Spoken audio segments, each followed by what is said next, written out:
Hello everybody, this is Professor Hill. It's a short video for our class, Introduction to Ethics Philosophy 2306 here at St. Philip's College. This is the fall 2018 semester. This is the online version of the class. And today is Friday, October the 5th, 2018. So we're in the first week of October. We're working our way through our textbook, Doing Ethics by Louis Fahn, and we're looking at Chapter 4. Now, Chapter 4 was our introduction to both consequentialism and non-consequentialism, to thinking about morality and the basis of it, both in terms of what are the consequences or outcomes, or what are there maybe some rules or principles that we should apply to a situation in order to try to figure out what's the right thing to do, what's the best thing, what's good, what's bad, what's right, what's wrong, what should we do. Now, I can tell you that we had a chance to look at some of the competing moral theories and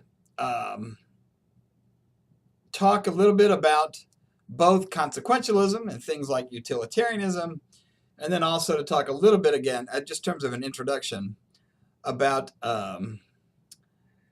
things that are deontological or non-consequentialism, meaning that they look at the rules or principles side of things. And we talked about yesterday, I introduced Immanuel Kant and Thomas Aquinas and their approaches or thinking in terms of what do we do when we get to a difficult ethical situation. Now, here's the thing, which is today I want us to talk a little bit about just the case study. It's the fifth. We have a case study that's due this weekend, Sunday night, the 7th. And it's the story of, it's a true story about the student's cartoon.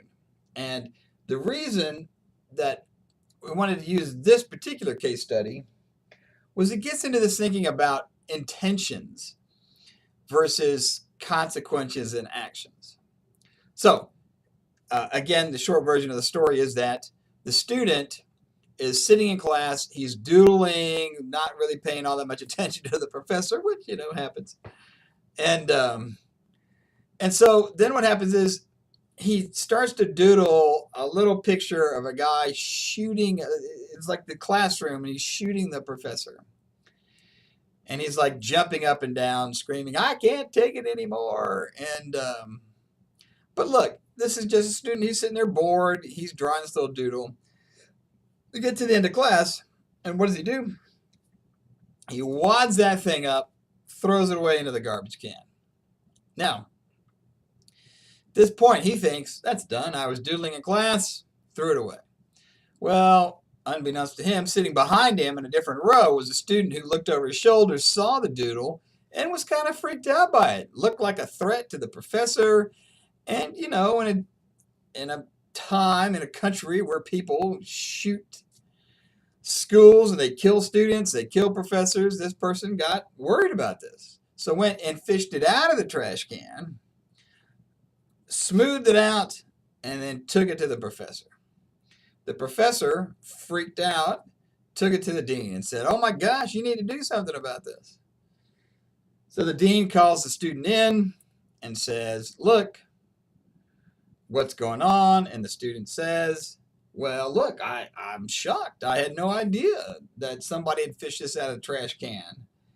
And says, "Look, I would never have given this to the professor. I didn't mean it as a threat. I just meant it as a scribble.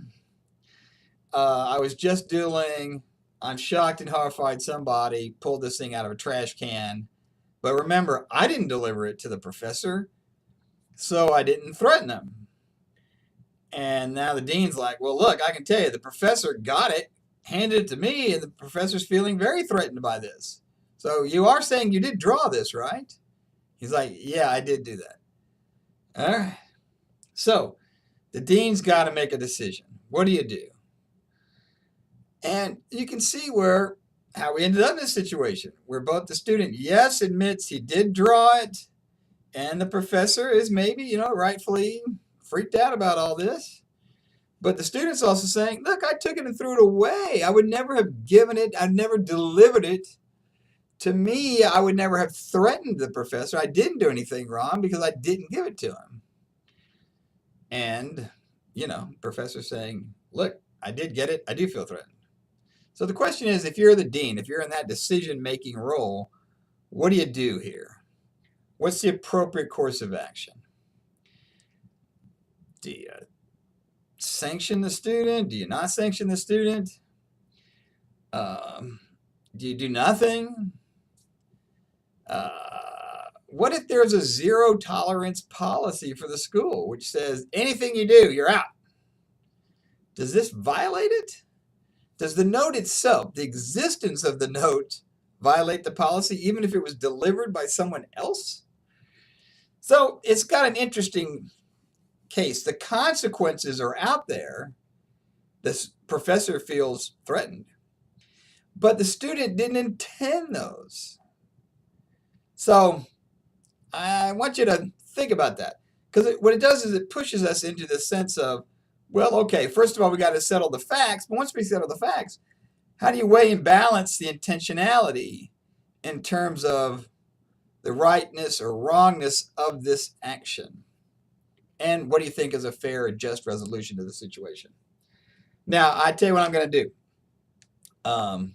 This is a true story, and I'll tell you how it ends on Monday after the papers are due Sunday night. So I really will promise I will tell you on Monday morning how this thing ends and what the dean decided. It did not go the way I thought it would go.